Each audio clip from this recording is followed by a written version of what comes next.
मातः दुर्गे जोग शक्ति विस्तार करो आमे ही तोर प्रिय आर्य संतान आम मान मध्य लुप्त शिक्षा चरित्र मेधा शक्ति श्रद्धा भक्ति तपस्या ब्रह्मचर्य सत्य ज्ञान विकास कर जगत वितरण करो मानव सहाय दुर्गति नाशिनी जगदम्बे प्रकाश हो मातः दुर्गे अंत संहार करी बाहर बाध विघ्न निर्मूल करो बलशाली पराक्रमी उन्नत चेतार्जी जाति भारतर पवित्र कानने उर्वर क्षेत्रे गगन सहचर पर्वत तले भूत शैल नदी तीरे एकता प्रेम सत्य शक्ति शिल्प साहित्य विक्रम ज्ञान रे सृष्ट हुई निवास करू मातृचरण यह ही प्रार्थना प्रकाश हो मातः दुर्गे आम मान मध्य जोग बल प्रवेश कर आम्भे मैंने हुई उठिबु तोर जंत्र अशुभ विनाशी तरबारी अज्ञान तिमिर विनाशी प्रदीप भारतर युवकर्ण कर ही वासना पूर्ण कर जंत्री हुई जंत्र चलाओ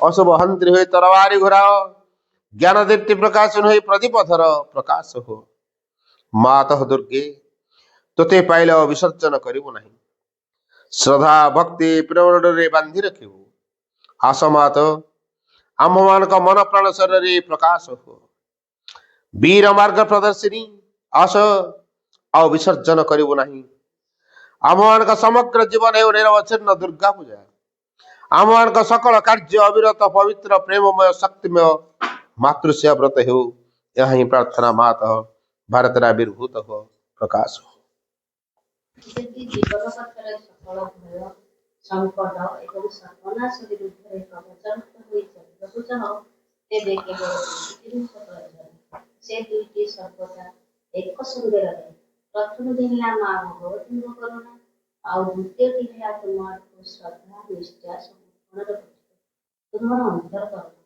ତୁମର ଶ୍ରଦ୍ଧା ହେବା ଉଚିତ ଶୁଦ୍ଧ ସଫଳ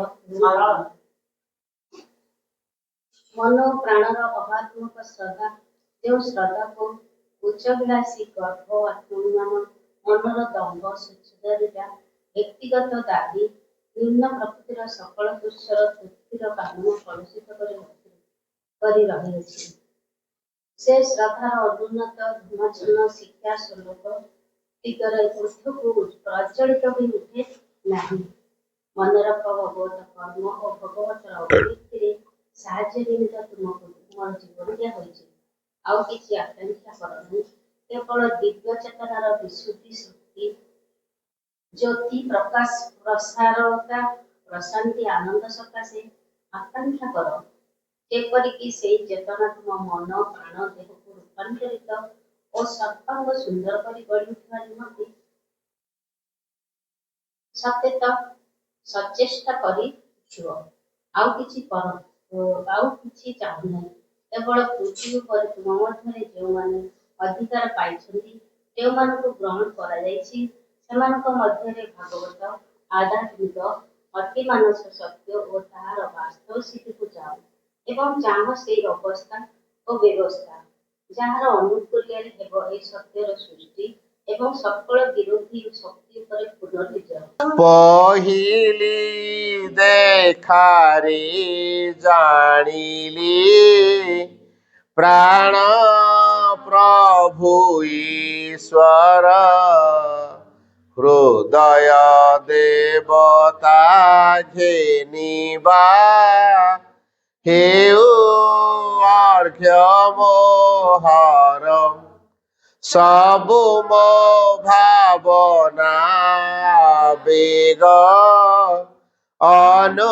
अनुभूति अंतरे जीवन गति सकल प्रति अणु शरीरे प्रतिरक्त बिंदु मोहर प्रभु सेना तुमरी एकांते मोहि सर्वमन्ते निश्चिते मो तुमरी मोर बोले किछि रखिनी हेउ इच्छा पूरण ଯାହା ବାଛି ଦେବ ମୋ ପାଇଁ ଜୀବନ ବା ମରଣ ସୁଖ ଦୁଃଖ ଭୋଗ ବେଦନା ଯାହା ଆସୁ ମୋ ପାଶେ ତୁମ୍ଭ ଦାନ ବୋଲି ଆଦରେ ବରି ନେବି ହରସେ ଗୋଟି ଗୋଟି ତୁମ ଦାନ ମୋ ଠାରେ ଦିବ୍ୟ ସମ୍ପଦ ବୋହି ଆଣିବେ ମୋ ସମୀପେ ଅପରୂପ ଆନନ୍ଦ।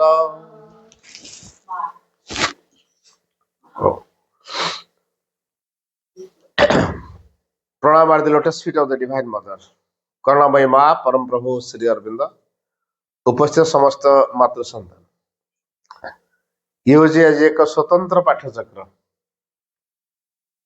मु तो जानी नथिली कहले आज देवसा बोली कहले मुझे आसिक जानी गोटे पाठचक्र करिया भाई आसतु आपन तो ये आसी पाखक बोले हाँ ठीक अच्छे जा जाओ आसिली वास्तव में मु आसीनी मत अणा जाइए माँ ही आनी यही रास्तार केते थर जाबे आसीनी आज कहीं आसिली माँ चाहिए आज ये घरे से भली एक दिव्य कार्य हो ये जो श्री अरविंद पाठचर कार्यक्रम 100 यज्ञ करेंगे जी पुण्य हबनी गोटे पाठचक्र ताठू आहुरी आहुरी केते गुणे अधिक फलप्रसू हम कहीं ये जो श्री अरविंद पाठचर कार्यक्रम सीधा सड़क परमंकर कार्यधारा आदिमाता कार्यधारा तेणु जो सीधा सड़क माँ से रही कार्यक्रम को तुलांती बड़ काम आउ संसार किसी ना जिते यज्ञ करतु जिते पूजा करतु जिते तपस्या करतु जिते जहाँ करतु से जिते फल मिल नहीं कि गोटे पाठचक्र तार शत शत गुण अधिक फल मिल आत्मार मुक्तिर बाट खोली जाए श्री अरविंद पाठचक्र करने द्वारा ये गोटे बड़ कथा है आत्मार मुक्तिर बाट खोल आत्मा विकासर दिग खोली आत्मा परिपूर्णता बाट खोली तेणु ये ना दरकार ब्राह्मण ना दरकार बारिक ना दरकार देहुरी ना दरकार पूजक कारण ये पूजार कार्य नुहे आज्ञा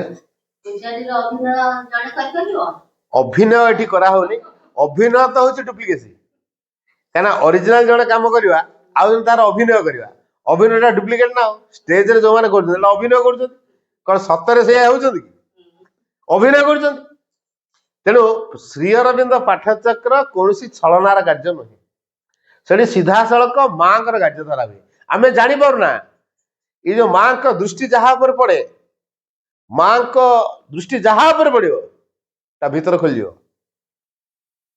तेणु से जो मैंने पाठचक्र आसी बसती मु बारंबार कहे माँ को चाह तम दृष्टि टे माँ को ऊपर पड़ू आ माँ को दृष्टि तम ऊपर पड़ू माँ का दृष्टि जहाँ पर पड़ी ता भीतर माँ खोलदेवे इटा थियोरी कथा नुहे माँ कौन से प्रमाण देखला भाया जिन नुहे किंतु एटा हुए छोटिया उदाहरण दूसरी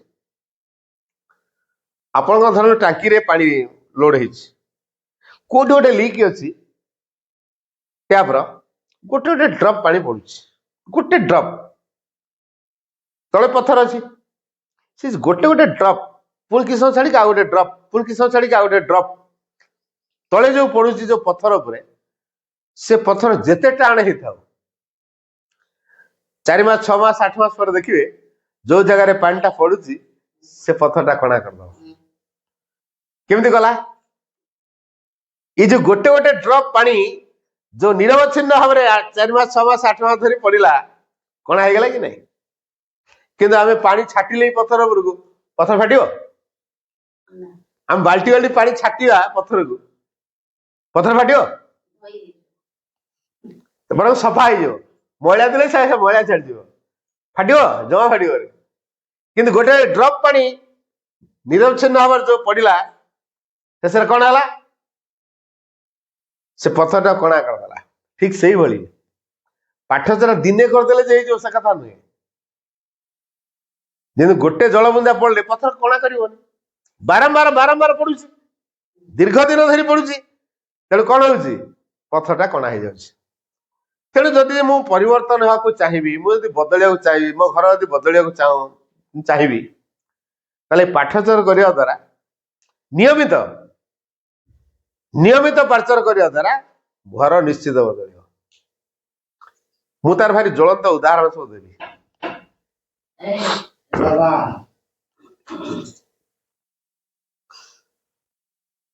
ନିପଟ ମଫସଲ ଯୋଉଟା କୁହାଯାଏ, ଆଦିବାସୀ ଅଧ୍ୟୁଷିତ ଅଞ୍ଚଳ, ଯୋଉମାନେ ଅକ୍ଷର ଜାଣିନାହାନ୍ତି, ପାଠ ପଢିନାହାନ୍ତି, ସ୍କୁଲ ଜାଣିନାହିଁ, ସଭ୍ୟତା ଜାଣିନାହାନ୍ତି, ସଂସ୍କାର ଜାଣିନାହାନ୍ତି, ମାର୍କେଟ କଣ ଦେଖିନାହାନ୍ତି, ସେଇଭଳିଆ ଜାଗା। ସେ ଲୋକମାନେ ଖଟନ୍ତି, ଖାଆନ୍ତି। ଗୋଟେ ପାହାଡ ଉପରେ 20-25 ଜଣ କାମ କରୁଥିଲେ। ମୁଁ ଗପ କହୁନି, ସତ ଘଟଣାଟା କହୁଛି। ମୁଁ ସେ ଅଞ୍ଚଳ ଯାଉଥିଲି, ମାଲକାନଗିରି ଅଞ୍ଚଳ ସିଏ। ତାପରେ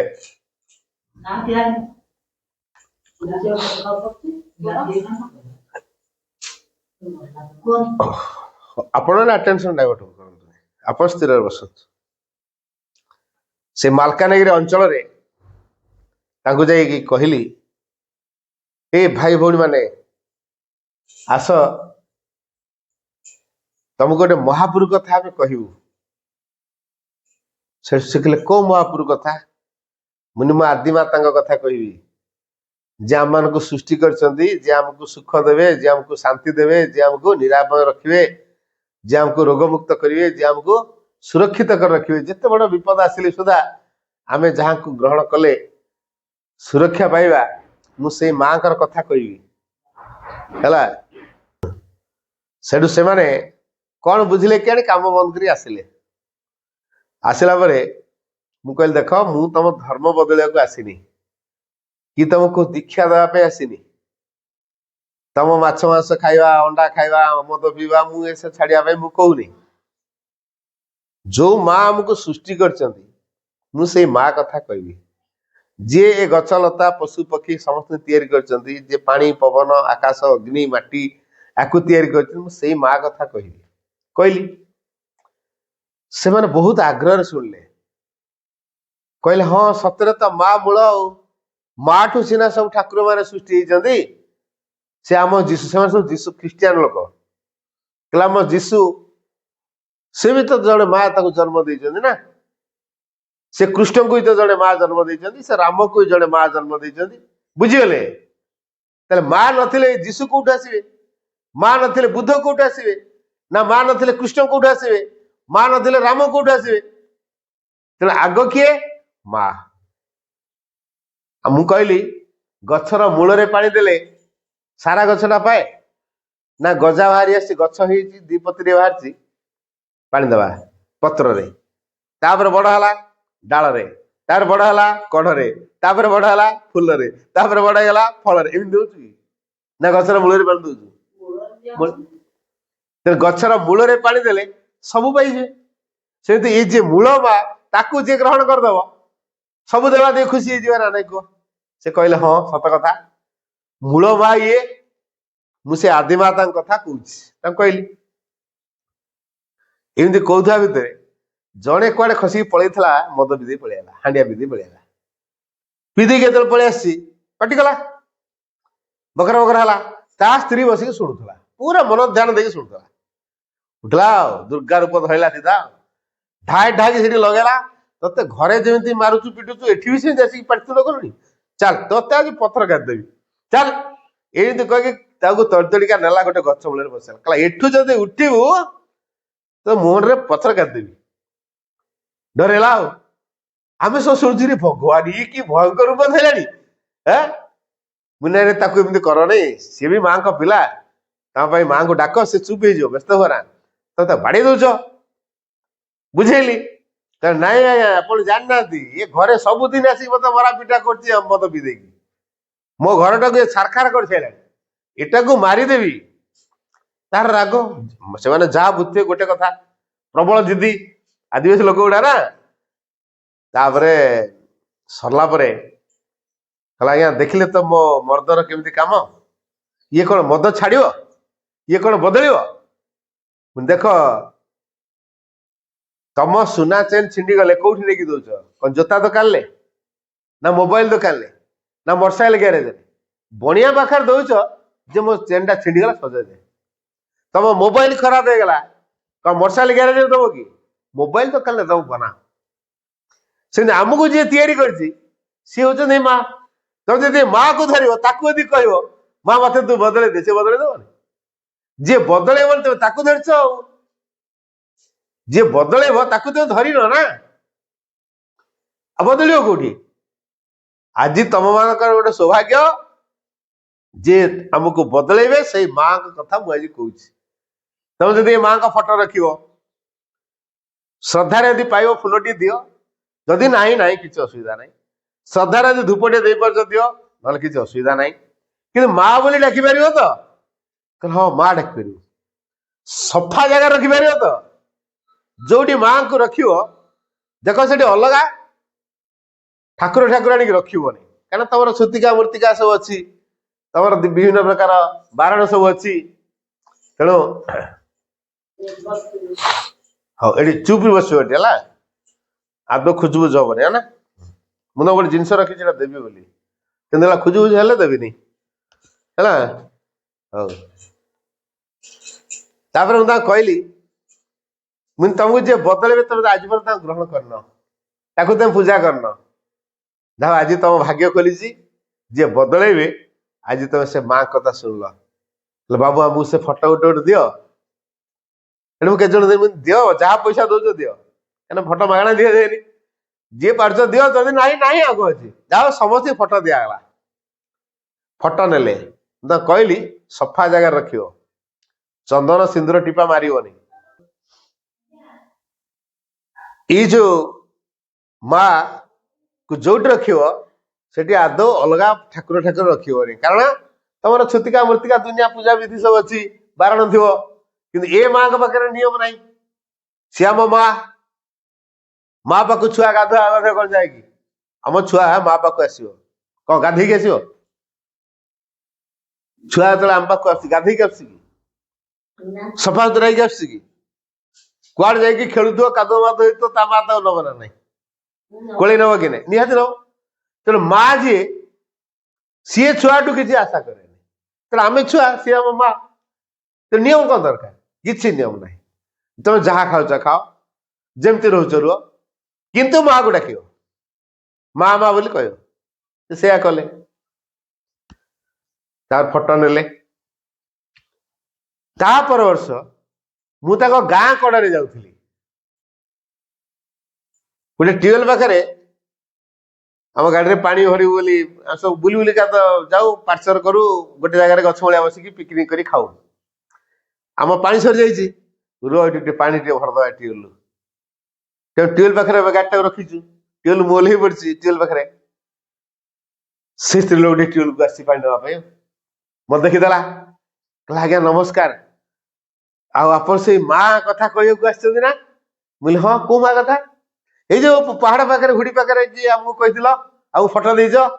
ଲୋହୋ ତମେ ତାହେଲେ ଫଟୋ ନେଇଛ ନାଇଁ? କହିଲା ହଁ। ମନେ ରଖିଛ? କହିଲା ହଁ ଆଜ୍ଞା। ଆଉ ଆମ ଗାଁରେ ସେଇ କଥା କୁହନ୍ତୁ।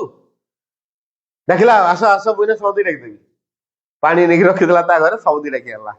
ଆସ ଆସ, ବଢିଆ ମା କଥା ଏଇନା ଜଣେ ବାବୁ ଆସିଛନ୍ତି କହିବେ। ବେଟେ ଭାଇ 50 ଖଣ୍ଡେ ଲେଡିଜ ପଳେଇ ଆଇଲେ। ଏ ଲେଡିଜ ମାନେ କାହିଁକି ଆସିଛନ୍ତି? ଶୁଣିବା ପାଇଁ ପୁରୁଷ ଗୁଡା ଆସି ବସିଲେ। ଏମିତି 70-80 ଖଣ୍ଡେ ବସିଗଲେ। ଯୋଉ ପୁରୁଷଟି ଗତ ଥର ହାଣ୍ଡିଆ ପିଦେଇକି ଆସିକି ପାଟିତୁଣ୍ଡ କରିଥିଲା, ତା ସ୍ତ୍ରୀ ତାକୁ ବାଡେଇ ବାଡେଇ କାନି ଗଛ ମୂଳରେ ବସେଇଲା, ସିଏ ଶୁଣୁଥିଲା। ଯେମିତି ସରିଲା, ଆସିକି ସିଧା ମୋ ଗୋଡ ତଳେ ପଡୁଛି। ଆଜ୍ଞା ମାନେ ଏଇ ବାବା ମୋ ଗୋଡ ତଳେ ହି ମାଙ୍କ ପାଖରେ ପଡ, ତୋର ଯାହା ଦରକାର ଏଇ ମା ପାଖରେ କହ। ନାଇଁ ଆଜ୍ଞା ସତରେ ମା ଅଛନ୍ତି। କେମିତି ଜାଣିଲ? କହିଲା ମୁଁ ଆଉ ମଦ ପିଉନି, ଆମ ଘରେ ଆଉ କଳି ହଉନି, ଆମ ଘରେ ଆଉ ଝଗଡା ହଉନି। ଏଇ ମାଙ୍କ ଫଟୋ ରଖିଲା ଦିନଠୁ आम घर बदली जाइए मो भर तो गोटे अलग अलग लगे मु मद पिऊची आम घर झगड़ा होची ये माँ देखुच जानुच मो भर गोटे भाव तैयारी करदे मुझ सबुदिन ये माँ का मुह को चाहिए सबुदिन माँ को कहली ये जो सबुदिन माँ का मुह को चाहिए सबुदिन माँ को कहली माँ माँ जपिली माँ मत बदली देले से कथा कहला शुणुले कौ मैंने गाँ लोक मैंने सतरे माँ अच्छा कौन से ये माँ डाक शुणती सतरे माँ बदल दियंती ये कथा जो कहला गाँ लोग फटो ने ना ना समस्ते फटो ने समस्ते फटो ने पुणी पैसा देकी ने ये जस्ट जमी अच्छी सेमती आम फटो बंधे भी ହେଇନି এটা कौन जरी लामिनेशन कराई 25 टका लेखा दाम देला किणिक दे मुझे दियो 20 दियो 25 दियो जहाँ दो दियो नेले सब किणिकी से गाँ लोक बदली गले आ जेते थर गले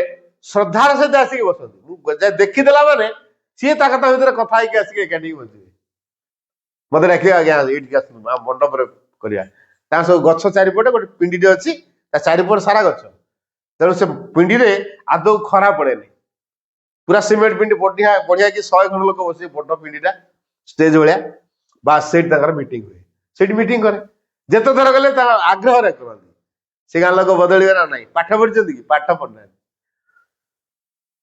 आदिवासी लोक श्रद्धार कौन बोली डाकुं खाली माँ माँ बोली कहते फटोटी रखी माँ माँ बोली कहते फटोटी रखी माँ माँ बोली कहते बास ये माँ नाम जपरे परिवार बदल माँ का फटो अच्छी श्रद्धारे माँ माँ बोली कहते बदली गला परिवार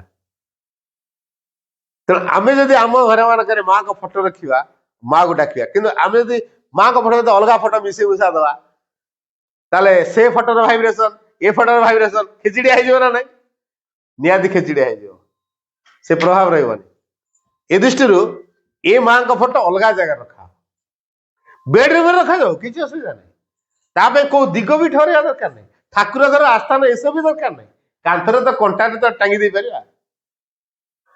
एमती गोटे जगार रखा जुआड़े जाऊे घर आड़े माँ का नजरटा पड़ू एमती गोटे जगार रखा जो सब चल प्रचल आम कौन करूँ ठाकुर घर केवल माँ फटो ठाकुर फटो अलग आड़े ठाकुर फटो ना ना आम सबुआड़े माँ का फटो रखिपर सबुआड़े कंटार मारिक रखिपर सबुदिन माँ गोटे देखुता आलंदू लगेदबा नहीं माँ को फटोरे आदौ अलंदू लगेदेवे जो आस्थान करेंगे आदौ अलंदू रखेबे कारण अलंदू द्वारा वीरशक्ति काम करे अलंदू हूँ वीरशक्ति मान बसा जो जी अलंदू दिखे से वीरशक्ति काम कर घर झगड़ा है अलंदू को घरे के रखेबे एक जो घर टी आम कले जानिया ए माँ को रखला माने से परिवार है माँ कर तेरे माँ सब परिष्कार परिच्छन्न को भल पाती सुंदर को भल पाती दीटा कथा गुरुत्व था परिष्कार परिच्छन्न और सुंदर तेरे सुंदर माने कौन मो घरटा को मो जिनस पत्र एमती सुंदर सजाड़ी माँ अति प्रसन्न व खुशी होगी आसवे परमानेंट रही जो असहड़ा हो जानिया मनर अशांति अच्छी है जदि घर जिनस पत्र इाड़ सियाड़ हो पड़ी सीधा ठहरे देवे ये लोकर मानसिक स्थिरता नहीं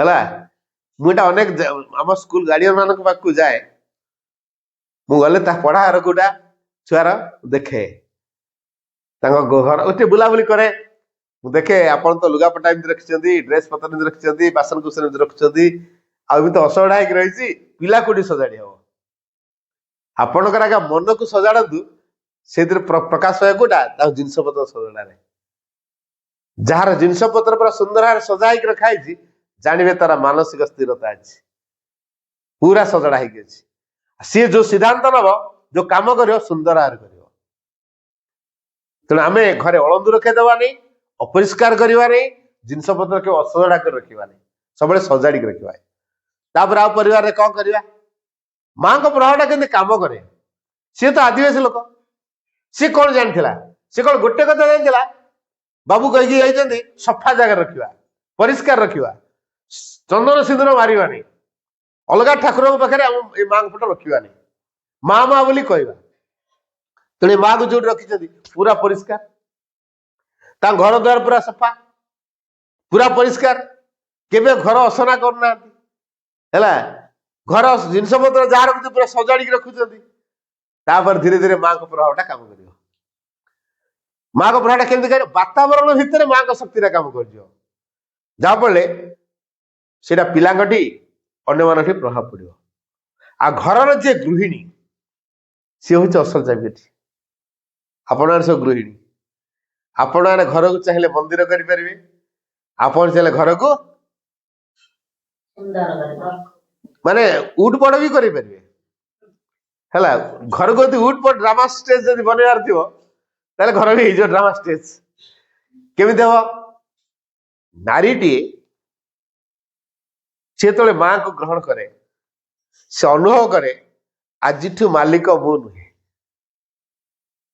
ये माँ हेले मालिक छुआर देह खराब है मु व्यस्त होती आग माँ को जने माँ छुआटा तोर ना मोर मो गर्भरे छुआटा किए देला मो गर्भरे पुओ कि झील किए तैयारला संसार को किए आनिला ताकू शक्ति किए देला मते शक्ति किए देला तू ही देछ तो तू जेहेतु ए आम समस्त माँ ये छुआ को कौन करा तू बुझ तू बुझु आग छुआ को मां का पाखे जनइबे छुआ विषय तापर मां को नाम जप करेंगे आपण भितर माँ चुप चुप गोटे धीर स्वर कहे कोटी गोटे पूरा भाव आसो ना डाक्तर पाक लेकिन जावा कि आउ कौन करिया है तापर आप देखिए काम पूरा सुरखुर हो आगे क्या जनइले माँ को छुआर देह खराब है आगे माँ को जनइबे तापर डाक्तर पाक गले से डाक्तर कौन टिके गारे तो 50-100 टकर मेडिसिन से भल हो जदि चिंता करदे हाँ मैं ये ज्वर टे कौन है टंका 200-400 खर्च करदे मेडिकल पलि आसी आईटा माँ को जनवा दरकार से ये भाविक तो डॉक्टर लिखे टेस्ट कर से टेस्ट कर से टेस्ट कर से टेस्ट कला 10,000 पड़ जाए अरे भाव 2-400 खर्च हो देखा 10,000 खर्च होगा खाली टेस्ट रे तापर मेडिसिन आहरी केते देखला को मास मास बीती गला भल होनी केते हजार बड़े दियो कहीं माँ को जन नथिले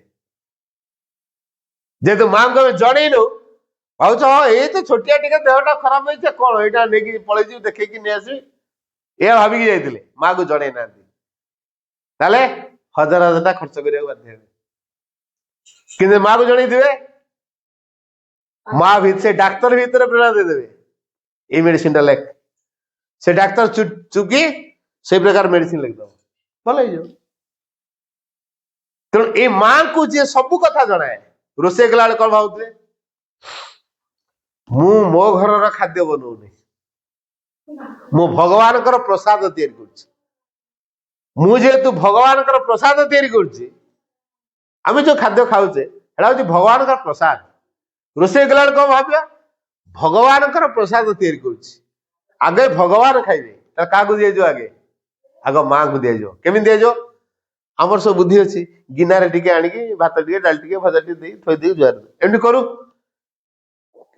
आमर एटा धारणा ना से सब राइचुअल जिन आवश्यक ना कौन करिया से डेक्ची रे थाऊ से कड़ई रे थाऊ से डिश रे थाऊ रोसे सरला कहारी क्या न दे टिके नीरव रहा भावरे समर्पण करिया माँ ये खाद्य को मु तम चरण रे समर्पण कली तमे या भितर शक्ति भरी दियो तमे या भितर चेतना भरी दियो जेमिति के खाद्य को जे खाइबो तम शक्ति और चेतना काम करियो बस एति कहि दियंतु तापर आनी के जाग दवा कथा दियंतु भावरे दे देले मां हला से रोसई शाला रे से रोसई घरे भावरे दे दिया गला समर्पण नीरव रहले प्रार्थना कले समर्पण कले भावरे हला तापर देखे से खाद्य को जी खाइबो ता भितर भाव बदली आरंभ हम 4 मास 6 मास जाऊ देखिए जो जी रागुला आपन जेतु रागु नाती नीरव रे रोसई करचंती नाम जप करी करी रोसई करचंती शांत मन रोसई करचंती मां को प्रसाद भाबी की बनौचंती हला गोटे भक्तिर भाव रे सेवार भाव रे रोसई कामटा करचंती देखिए जो लोक एते रागुला सी दिन शांत हो गलानी तेणु रागी लोक को शांत कर चाबिकाठा क्या पाखे अच्छी नारी पाखे नारी पाखे अच्छी कि नहीं घर गृहिणी पाखे अच्छी कि नहीं ରୋଷେଇ ହଉଛି ମାଧ୍ୟମ, ଖାଦ୍ୟ ହଉଛି ମାଧ୍ୟମ ହେଲା। ତାପରେ ଯଦି କୌଣସି କାରଣ ସପୋଜ ଆଜି ସାବିତ୍ରୀ ସପୋଜ, ତାପରେ ଯାହା ହଉ ସେଇ ଯୋଉ ସପୋଜ ଆମେ ଘରେ ଗୋଟେ ସାବିତ୍ରୀ ଓଷା ହଉଛି, ଆମର ସବୁ ନାରୀ ମାନଙ୍କର ଇଚ୍ଛା ଥାଏ ଯେ ଗୋଟେ ଭଲ ଶାଢୀ ମିଳିବ, ଭଲ ଜିନିଷ ମିଳିବ ହେଲା। ଜିନିଷ କଣ ଭଲ ମିଳିବ, ଶାଢୀ ଆମର ସବୁ ପିନ୍ଧୁଛନ୍ତି। ନା ନା ନା ସବୁ ତ ପିନ୍ଧୁଛନ୍ତି, ଗୋଟେ ଥାଏ, ଗୋଟେ ତଥାପି ଥାଏ ହେଲା। ସାବିତ୍ରୀ କହିଛି ମୁଁ ସମ୍ବଲପୁରୀ ଶାଢୀ ଆଣିଦେବେ, ଏଥର ସାବିତ୍ରୀ ଗୋଟେ ଗିଫ୍ଟ ଭଳିଆ ଗୋଟେ ଶାଢୀ ଦିଆଯିବ ଏମିତି ନାହିଁ। ହେଲା। ଯାହାହେଲେ ଗୋଟେ ନୂଆ ଜିନିଷ, ନୂଆ ଗହଣା ପତ୍ର କି ନୂଆ କଣ ଗୋଟେ ଦିଆଯାଇଥାଏ, ସେଟା ଗୋଟେ ଆଶା ଥାଏ।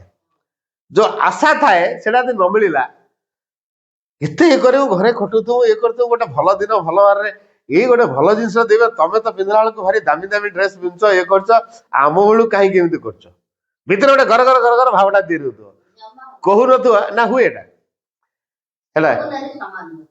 ଏ ଚାରି ପ୍ରକାର ନାରୀ ଅଛି। ନା ନା ନାରୀ ଭିତରେ ଏଇ ମ୍ୟାଟେରିଆଲିଷ୍ଟ ଭାବଟା ସମସ୍ତଙ୍କର ଅଛି ନାଇଁ ନାହିଁ। ହେଲା। ଏଟା ସାଇକୋଲୋଜି କଥା, ମୁଁ ମନରୁ କହୁନି, ଏଟା ମା ଲେଖିଛନ୍ତି ହେଲା, ଏଟା ମା ଲେଖିଛନ୍ତି, ମୁଁ ମନରୁ କହୁନି।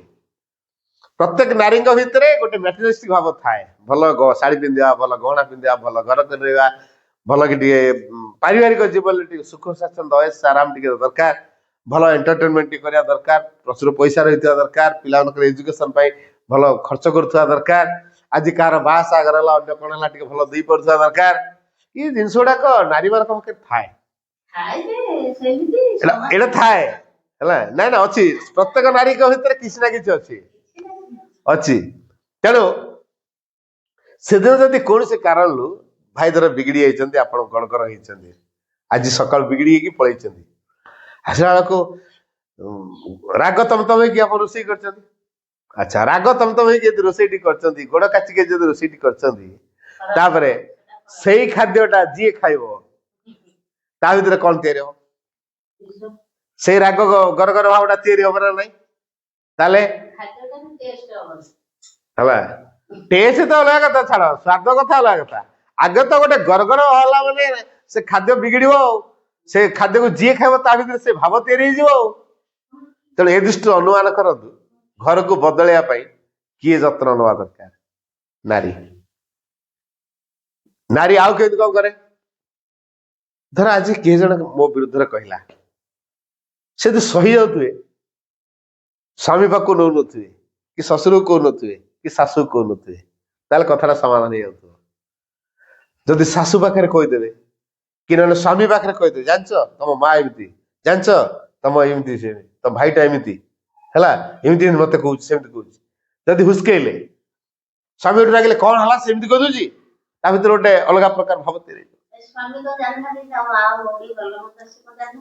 ଜାଣିଥିଲେ ବି କିଏ ନ ଜାଣିଛି, କୋଉ ପିଲା ଜାଣିନି, ସବୁ ଜାଣିଛନ୍ତି, ତାପରେ ବି ସ୍ତ୍ରୀ କଥା ସେମାନେ ଗୁରୁତ୍ୱ ଦିଅନ୍ତି, ବୁଝିପାରିଲେ?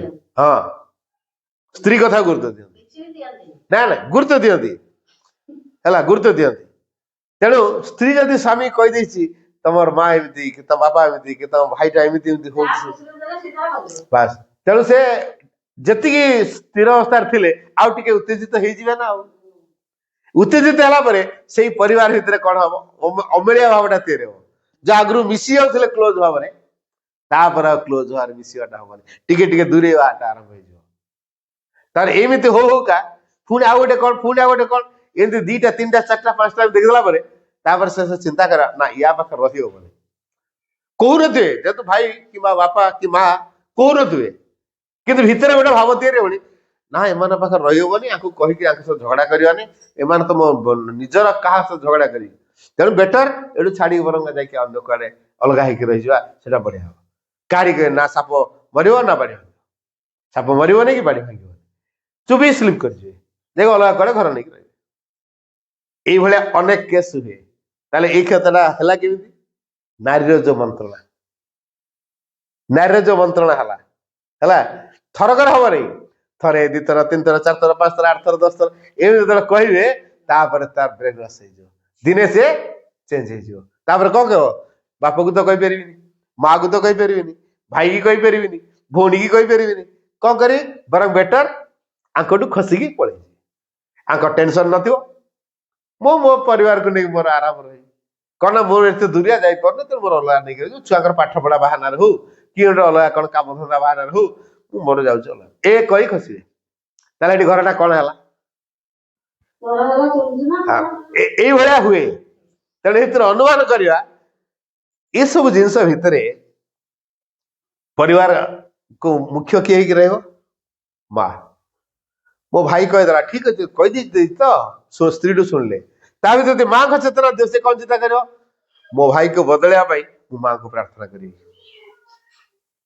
मो भाई मो मो बापार राग गुण पाई मु माँ को प्रार्थना करी मो शाशुर राग गुण पाई मु माँ को प्रार्थना करी हला जब सेति धैर्यशीला नारी हेतिबो सेति सहनशीला नारी हेतिबो तार से कौन करिवो ताकू से माँ को पाखे नहीं पहुंचेबो माँ का पाखे प्रार्थना करिवो एवं सी बदलतु बोली कहीकि खाद्य माध्यम जो भावटी को से बदल जहाँफल से खाद्य से जहाँ को दब ता भीतर भाव बदल आरंभ बुझी तेणु नारी चाहे परिवार को सजाड़ी पार नारी चाहे परिवार को भांगी पार तो नारी हूँ परिवार केन्द्र बुझे तेणु ये जो नारी माँ लिखिं कौन नारी मानकर यथार्थ क्षेत्र हूँ आध्यात्मिकता है आध्यात्म माने नारी कंस को सृष्टि करछि ना नहीं नारी कुष्ठ को सृष्टि करछि ना नहीं कोटा भल लगे कंस ना कुष्ठ क्या चरित्र भल लगे कंस को तो पुणी नारी जन्म देछि ना नहीं नहीं असुर है केमी सी मोर कहया क्वेश्चन टा हूँ से कंस असुर भाया गुण देखेला केमी से ताकू तो पुणी नारी जन्म देछि ना ताले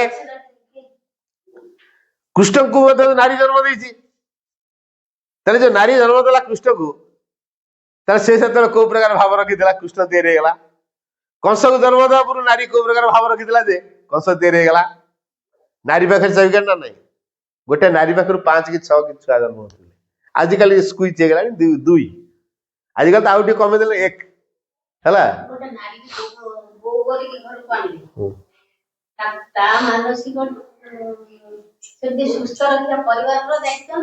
परिवार दायित्व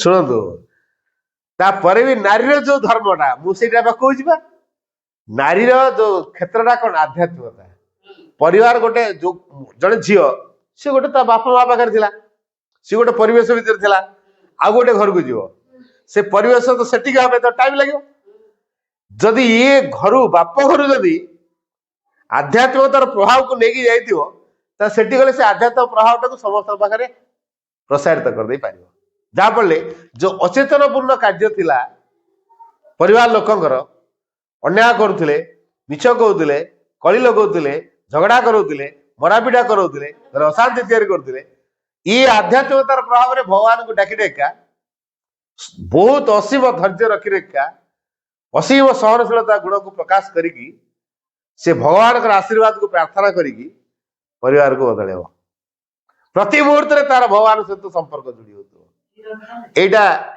कोड शिखी थाए कोड शिखी थाए बाप घर आड़ू से संस्कार नहीं आसता से कौन कह जाए नारी हूँ दुई कूल को हिता है दुई कूल को पिता है कौन में हिता नारी संसार को बदल पार क्या से भगवान मान को सृष्टि कर वीर मान को सृष्टि कर नारी चाहे वीर मान को तैयारी कर नारी चाहे भगवान मान को सृष्टि कर विवेकानंद को माँ जन्म दे ना नहीं श्री अरविंद को माँ जन्म दे कि नहीं श्री माँ को जड़े माँ जन्म दे कि नहीं रामकृष्ण परमहंस को जड़े माँ जन्म दे नहीं जीशु को जड़े माँ जन्म दे कि नहीं बुद्ध को जड़े माँ जन्म दे कि नहीं राम को जड़े माँ जन्म दे कि नहीं कृष्ण को जड़े माँ जन्म दे कि नहीं ताले से माँ मानकर तपस्या केमिति कुंभकर्ण हाँ हाँ 3 प्रकार कारण सी जो गर्भरे धारण करता बेले ता माँ जो चेतना स्थिति अच्छी से अनुसार रावण तैयारी कंस तैयारी होची प्रकार होची माटा चेंज होनी मार चेतना चेंज हो ଭାବନା ଚେଞ୍ଜ ହେଇଛି, ମା ଚେଞ୍ଜ ହେଇନି, ମାଟା ସମାନ ହେଲା, ତା ଭାବନା ହଉଛି ବଦଳି ଯାଇଛି। ଆପଣ ଦେଖୁନାହାନ୍ତି, ଆମେ ଗୋଟେ ପିଲା, ଦିଟା ପିଲା, କି ତିନିଟା ପିଲା, ପାଞ୍ଚଟା ପିଲା ଜନ୍ମ ଦେଇଛନ୍ତି, ସବୁ ପିଲା ଏକା ପ୍ରକାର ହଉଛନ୍ତି?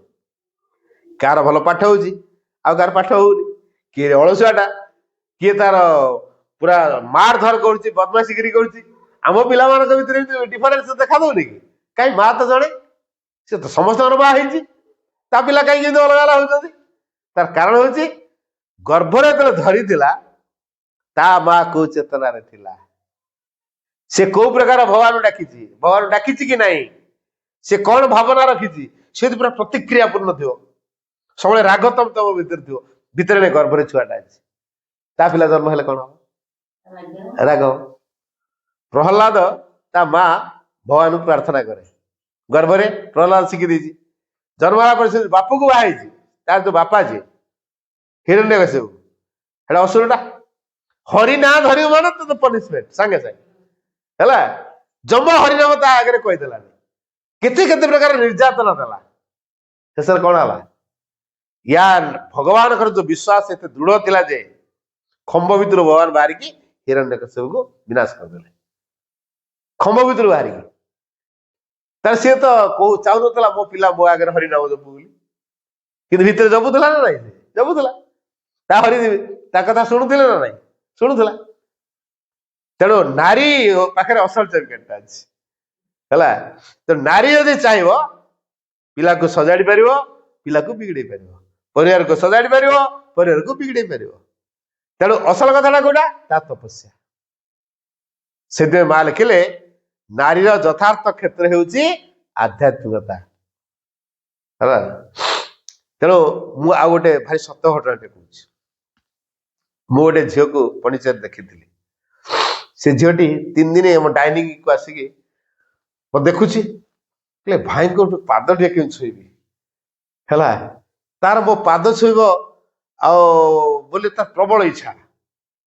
ମୁଁ କାହିଁ ସେ ସ୍କ୍ରିନ୍ ବୁଝିବି। ସେଠୁ ଡାଇନିଂରେ ମୋ ତ ସାଙ୍ଗରେ ଦଳ ଅଛନ୍ତି, ମୁଁ ଡାଇନିଂ ସାଇଲି, ଏକାଥରେ ଦଳକୁ ଧରି ପଳେଇଲି। ସେ ଗେଟ୍ ପାଖରେ ଜଗିଲା, ଭାଇ ଭାଇ ଭାଇ ମୁଁ ଆପଣଙ୍କ ସହିତ କଥା ହେବି ବୋଲି 3 ଦିନ ହେଲା ଜଗିଲିଣି। ଆଉ ମୁଁ କିଏ, ମୁଁ ତ ତମକୁ ଚିହ୍ନିନି। ନାଇଁ ଆପଣ ମତେ ଚିହ୍ନି ନାହାନ୍ତି, କିନ୍ତୁ ମୁଁ ଆପଣଙ୍କୁ ଭଲ କି ଚିହ୍ନିଛି, ଆଉ ମତେ ଟିକେ ସମୟ ଦେବେ, ମୁଁ ଟିକେ କଥା ହେବି ଆପଣଙ୍କ ସହିତ। ମୋ ପାଖରେ ତମର କଣ କଥା ଅଛି? କହିଲେ ନାଇଁ, ମୁଁ ଦେଖୁଛି ଏଠି ଆଶ୍ରମକୁ ଅନେକ ଆସୁଛନ୍ତି, କିନ୍ତୁ ଆପଣ ହଉଛନ୍ତି ମୋ ପ୍ରେରଣା, ଆପଣଙ୍କ ଭିତରେ ଗୋଟେ ସାଧନାର ଭାବ ଅଛି, ଆଉ ଆପଣଙ୍କ ସାଧନାର ପ୍ରଭାବ ଯୋଗୁଁ ମୁଁ ଆଜି ଏଠିକି ଆସିଛି। ଫାଲତୁ କଥାଟା ମତେ କୁହନି, ତମକୁ ମୁଁ ଚିହ୍ନି ଦେଇକି ଜାଣିନି, ଆଉ ତମେ କଣ ଏମିତି କଥା କହୁଛ? କହିଲେ ହଉ, ମୁଁ ଟିକେ କେତେଟା କଥା ହେବି, ମୋର ଆପଣଙ୍କ ସହିତ କେତେ ଗୋଟେ ପ୍ରଶ୍ନ ଅଛି। ମୁଁ ଯଦି ଟାଇମ ନେବାକୁ ଚାହୁଁଛ ତାହେଲେ 4ଟା ବେଳକୁ ଆସ ସି ବିଚ୍ କୁ, ମୁଁ ଆମ ଟିମକୁ ନେଇକି ସି ବିଚ୍ ଆସିବି, ସେ ତାର ସି ବିଚ୍ ରେ ବୁଲାବୁଲି କରିବେ, ତମେ ସେଇ ଭିତରେ ମୋ ସହିତ କଥା ହେଇଯିବ। ଆଉ ସେ ଆସିଲା ସି ବିଚ୍ କୁ, କଥା ହେଲା, ତା ଜୀବନୀ କଥା ମତେ କହିଲା।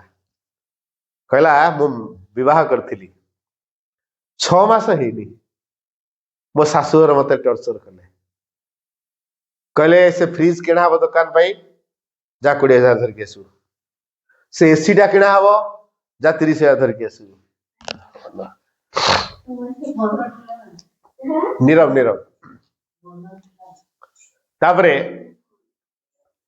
ଏମିତି ଥରକୁ ଥର ସେ ସିକ୍ୟୁରିଟି ଦିଆଯିବ 50,000 ଆଣିବ, ଏମିତି କହିକି ତାପରେ ବାହାଘର ପରେ 2 ଲକ୍ଷ 3 ଲକ୍ଷ ଟଙ୍କା ବାକି ଦେଇছে, ଲକ୍ଷ ଲକ୍ଷ ଟଙ୍କା ତାପରେ ଦିଆଗଲାଣି, ମୋ ବାପା ଦେଲେଣି। ତଥାପି ସେମାନେ ସନ୍ତୁଷ୍ଟ ନୁହନ୍ତି। ଥରେ ମତେ କହିଲେ ଯା 50,000 ଧରିକି ଆସିବୁ। ମୁଁ କହିଲି ମୋ ବାପାର ପଇସା ନାହିଁ, ସେ ବିଲ ବାଡି ବନ୍ଧା ପକେଇକି ପଇସା ଦେଇଛି, ବାହାଘର ହେଲା ପରେ ବି ତମର ତ ଯାହା ଡାଉରୀ କହିଥିଲା ସେ ତା ଦେଇଛନ୍ତି, ତାପରେ ପୁଣି ଇଚ୍ଛା ହେଲେ ରଖାଅ, ଇଚ୍ଛା ନହେଲେ ରଖନି। କହିଲା ସିଧା କଥା। ତା ନଣନ୍ଦ, ତା ଶାଶୁ ଆଉ ତା ସ୍ୱାମୀ 3 ଯାକ ଧୁମ ବାଡେଇ ଦେଲେ, ଧୁମ ବାଡେଇଲେ। ଆଇରନ୍ ପୁରା ହିଟ୍ କରିଦେଲେ, ଲଗେଇଦେଲେ। ହିଟ୍ ଆଇରନ୍ ଟା ଲଗେଇଦେଲେ କଣ ଅବସ୍ଥା ହେଇଥିବ ତାର ଟିକେ ଅନୁମାନ କଲେ। କରିକି ଦରମରା ଅବସ୍ଥା ତାକୁ ରାସ୍ତାରେ ପକେଇ ଦେଇଥିଲେ, ବେହୋସ ଅବସ୍ଥାରେ। ପଡିଶା ଘର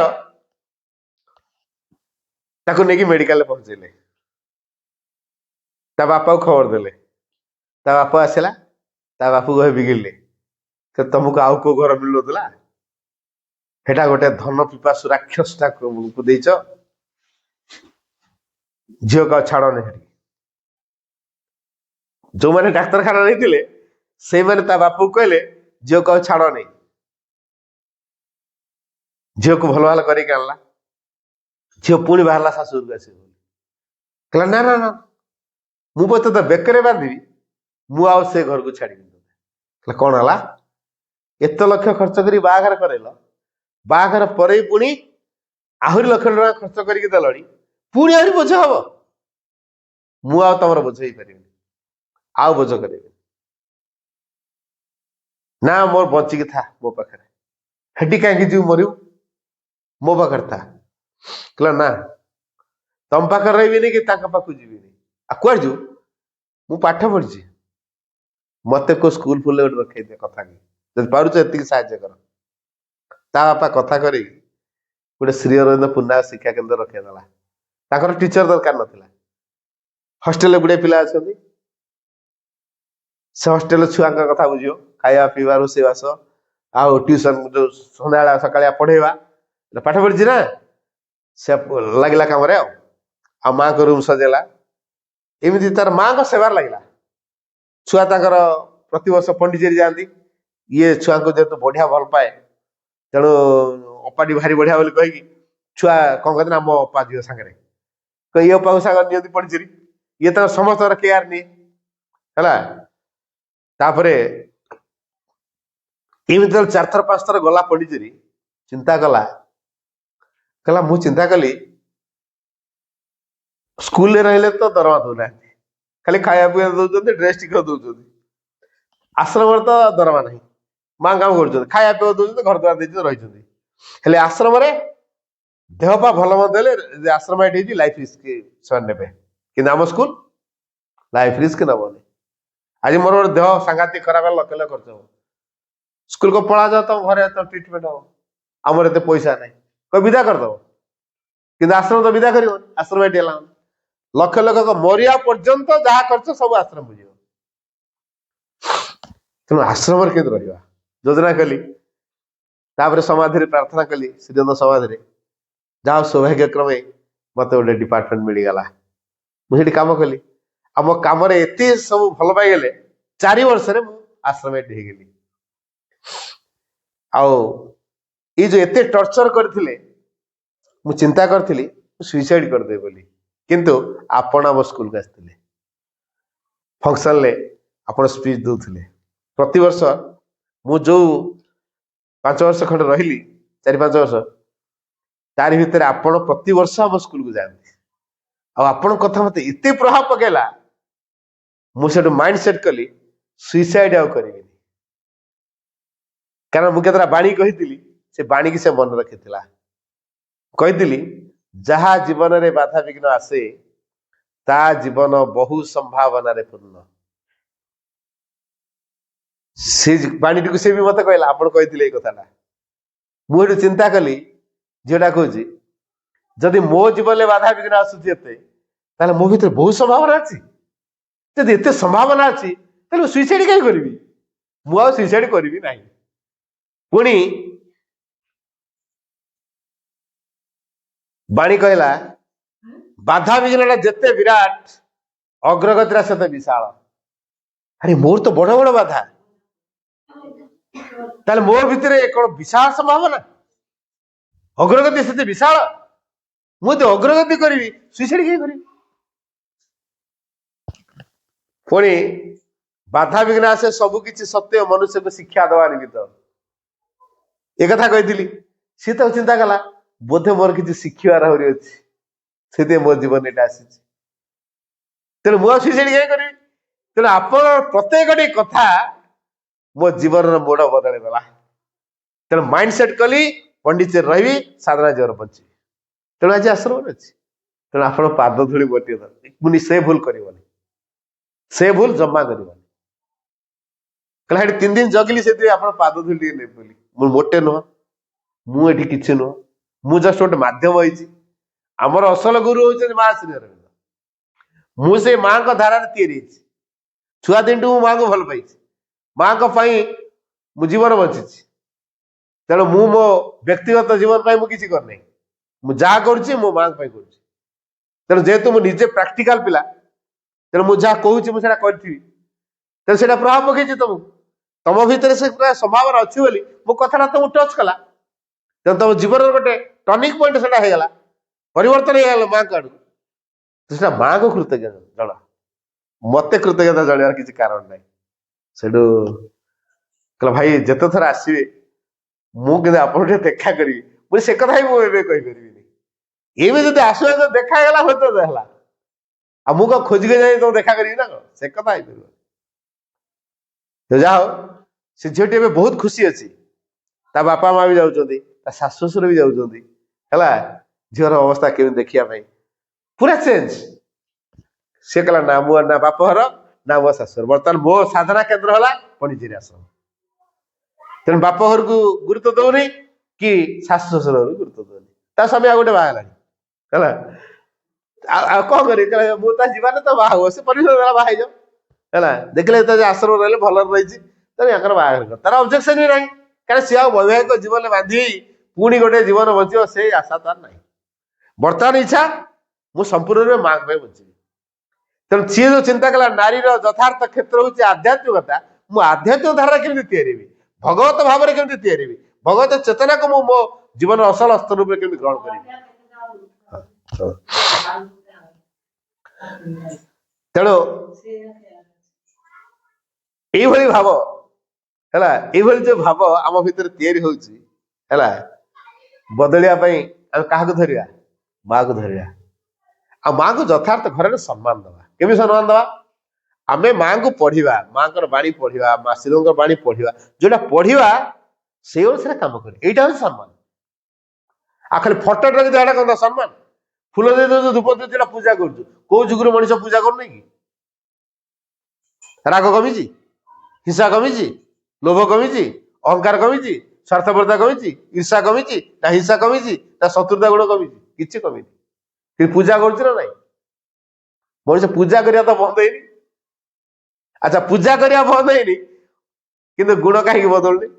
ପୂଜାରେ ବଦଳନ୍ତି ନାହିଁ ହେଲା। ମା ଲେଖିଛନ୍ତି ଯୋଉମାନେ ବଦଳିବା ପାଇଁ ଅମଙ୍ଗ ସେମାନେ ପୂଜା କରନ୍ତି। ବାଣୀ ମନେ ହେଲା, ଯେଉଁମାନେ ବଦଳିବା ପାଇଁ ଅମଙ୍ଗ ସେମାନେ ପୂଜା କରନ୍ତି, ଯିଏ ବଦଳିବ ସେ ମାକୁ ଧରିବ। ଯିଏ ବଦଳିବାକୁ ଚାହେଁ ତାର ଦେବାଦେବୀ ଅନ୍ୟମାନଙ୍କୁ ଧରୁନି, କିଛି ଅସୁବିଧା ନାହିଁ। ତାର ନଡିଆ କଦଳୀ ଧୂପ ଫୁଲ ଚନ୍ଦନ ସିନ୍ଦୁର ଅଗରୁ ଯାହା ଯାହା ଦେବା କଥା ଦଉନି, ଯେତେ ପୂଜା କରିବା କଥା କରୁ, କାରଣ ତାର ତ ବଦଳିବାର ନାହିଁ, ଆଉ ତାର କରୁ ମନା ନାହିଁ। କିନ୍ତୁ ଯିଏ ବଦଳିବ, ପରିବାରକୁ ବଦଳେଇବ, ନିଜେ ବଦଳିବ ପରିବାରକୁ ବଦଳେଇବ, ତା ପାଇଁ ଦରକାର ମା। ମାଙ୍କୁ ମା ସହିତ ସମ୍ମାନ କେମିତି ଦବା? ଖାଲି ଫଟୋ କି ଫୁଲ ଧୂପ ଦେଇଦେଲେ ସମ୍ମାନ ନୁହେଁ। ମାଙ୍କୁ ପଢିବା, ଶ୍ରୀଙ୍କୁ ପଢିବା, ଯାହା ପଢିଲେ ଆମେ ସେଇଟାକୁ କାର୍ଯ୍ୟରେ ଦେଖେଇବା। ଏ କାର୍ଯ୍ୟରେ ଦେଖେଇବା, ମା ଶ୍ରୀ ଅରବିନ୍ଦଙ୍କର ଶିକ୍ଷାକୁ କାର୍ଯ୍ୟରେ ଦେଖେଇବା ହଉଛି ମା ଶ୍ରୀ ପ୍ରତି ସମ୍ମାନ, ତାଙ୍କ ପ୍ରତି କୃତଜ୍ଞତା। ତେଣୁ ଘରେ ପାଠଚକ୍ର ଏଇଥିପାଇଁ ଦରକାର। ଯଦି ଘରେ ପାଠଚକ୍ର କରାଯିବ, ମା ସଜାଡି ଦେବେ। ଆମେ ମାକୁ ଜଣଉଥିବା, କିଛି ସମସ୍ୟା ଆସିଲା ମାକୁ ଜଣଉଥିବା, କିଛି ସମସ୍ୟା ଆସିଲା ମାକୁ ଜଣଉଥିବା, ତାପରେ ଦାୟିତ୍ୱ କାହାର? ମାଙ୍କର। ମା ବଦଳେଇବେ। ଯୋଉଟା ଆମେ ପାରିଲୁ ନାହିଁ ମା ପାରିବେ ନା ନାହିଁ? ମଣିଷ ଯୋଉଟା କରିପାରିବେ ଭଗବାନ କରିପାରିବେ ନା ନାହିଁ? ତେଣୁ ଏଇଟା ହଉଛି ସୂତ୍ର। ଏଇଥିପାଇଁ ଘର ମାନଙ୍କରେ ପାଠଚକ୍ର କରିବା ଦରକାର। ତ ସମୟ ହେଇଗଲାଣି, ମୁଁ ତ କେନ୍ଦୁଝର ପଳେଇଯିବି, ମୁଁ ଆଲୋଚନାକୁ ଏଇ ରଖୁଛି। କିଛି ବୁଝିହେଲା ନା କାର କଣ ପ୍ରଶ୍ନ ଅଛି? ହଉ ଆମେ ଟିକେ ନୀରବ ରହିବା, କାର୍ଯ୍ୟକ୍ରମ ନିବେଦନ କରିବା। Silence.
O Supreme Lord, eternal truth, let us obey thee alone and live according to truth. परमोच्च प्रभु सत्य नित्य त्वामेव केवलम अनुवर्ता महि सत्यम मनुजवाम केवलम।